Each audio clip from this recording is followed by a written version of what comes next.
Je vais faire ma suite, concernant le militantisme. Parce qu'il y a une suite, ben oui, il y a plusieurs pistes pour comprendre pourquoi certains militants rejouent inlassablement les mêmes méthodes, même si elles ont montré leurs limites. Il y a bien sûr une forme d'épuisement collectif, mais aussi d'attachement. Ouais. Beaucoup de militants continuent à utiliser ces mêmes méthodes, ces mêmes formes d'action, non pas parce qu'elles fonctionnent, mais parce qu'elles sont connues, tout simplement. Elles rassurent, elles donnent l'impression d'agir, on manifeste, on interpelle, on fait du bruit, et on croit surtout exister à travers ça. Mais répéter ce qui a échoué, c'est parfois refuser d'écouter l'échec. C'est aussi une peur du vide, une peur de ne plus savoir quoi faire si on lâche les anciennes armes. Et puis il y a l'effet de groupe, l'héritage des luttes passées, la mémoire collective qui dit « c'est comme ça qu'on lutte chez nous ». C'est comme ça qu'on fait, c'est comme ça qu'on parle. Changer de méthode, c'est souvent perçu comme une trahison. Alors moi, je trahis beaucoup.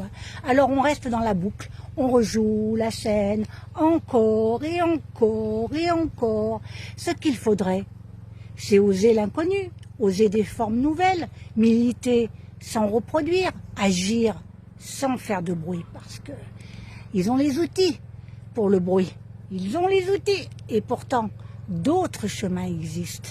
Et oui, il est temps de sortir de l'héritage du bruit, de cette agitation répétitive qui épuise sans transformer. Ouais, aujourd'hui, certains choisissent de semer autrement. Pas que moi, pas dans la rue, mais dans les consciences, pas contre, mais en face, ferme et lucide.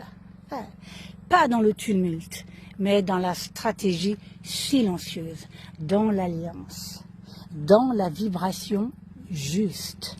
Il y a des formes d'engagement qui ne se voient pas, mais qui avancent. On n'est pas obligé de crier, on n'est pas obligé voilà. Bon, des réseaux discrets, qui accompagnent des procédures, des réveils, des ruptures profondes, comme le boycott, des fois, vous voyez, j'y pense là, des voix qui ne crient pas, mais qui touchent juste, comme par exemple la carte bleue. Ce n'est pas une fuite, c'est un déplacement, un choix de canal, une exigence de ne plus tourner en rond. Oui, militer peut encore avoir du sens, mais à condition de ne pas recopier ce qui ne libère pas.